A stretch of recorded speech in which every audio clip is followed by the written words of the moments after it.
বাংলাদেশের নারী ফুটবলে যুক্ত হলো এক অনন্য মাইলফলক।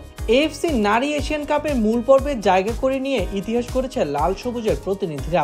কখনো এই পর্যায়ে না পৌঁছানো বাংলাদেশের মেয়েরা এবার বাছাই পর্বের দুর্দান্ত পারফরমেন্স দেখিয়ে অতিক্রম করেছে বড় বড় বাধা। নিজেদের গ্রুপে তারা হারিয়েছে বাহরাইন, তুর্কমেনিস্তান ও আয়োজক ও র্যাঙ্কিংয়ে বেশ এগিয়ে থাকা মিয়ানমারকে।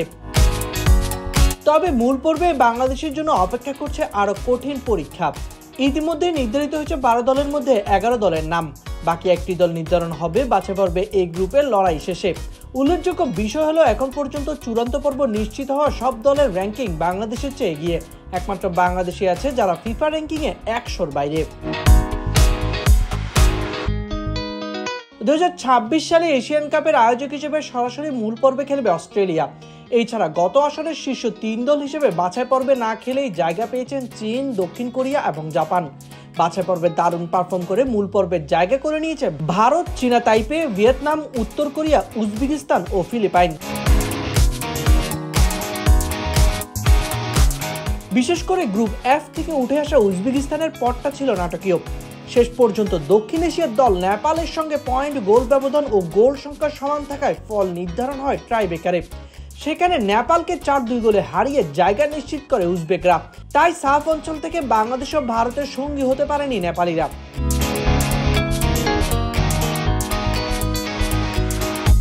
এখনো নির্ধারণ হয়নি এই গ্রুপের চূড়ান্ত দল, যেখানে খেলবে ভুটান, সিঙ্গাপুর, ইরান, জর্ডান ও লেবানন। 6 জুলাই শুরু হয়ে 19 জুলাই পর্যন্ত চলবে এই গ্রুপের খেলা। এই গ্রুপের চ্যাম্পিয়ন নিশ্চিত হলেই মূল পর্বের জন্য চূড়ান্ত তালিকা নিশ্চিত হবে। জুলাইয়ের 29 তারিখ অনুষ্ঠিত হবে গ্রুপিং ড্র। র্যাঙ্কিংয়ে পিছিয়ে থাকা বাংলাদেশের মেয়েদের অবস্থান 4 নম্বরে। 3 গ্রুপে ভাগ হয়ে অনুষ্ঠিত হবে মূল পর্ব। তবে শুধু এশিয়ান কাপই নয়, এই টুর্নামেন্ট দিয়ে খুলছে বিশ্বকাপে খেলার দরজাও। এশিয়ান কাপের সেমিফাইনালে উঠলেই সরাসরি বিশ্বকাপের টিকিট মিলবে, আর কোয়ার্টার ফাইনাল থেকে বাদ পড়লে প্লে ইন ম্যাচ জিতলে সুযোগ থাকবে বিশ্বকাপে যাওয়ার। পাশাপাশি কোয়ার্টার ফাইনালে পৌঁছাতে পারলেই মিলবে অলিম্পিক বাছাইয়ে অংশগ্রহণের সুযোগ। এই প্রথমবারের মতো মূল পর্বে জায়গা করে নেওয়া বাংলাদেশের নারী দল এখন স্বপ্ন দেখছে বড় কিছু করার। র্যাঙ্কিংয়ে কিংবা অভিজ্ঞতায় পিছিয়ে থাকলেও মাঠে নিজেদের সামর্থ্য প্রমাণ করে বিশ্ব ফুটবলের মানচিত্রের নাম লেখাতে চায় বাংলাদেশের মেয়েরা।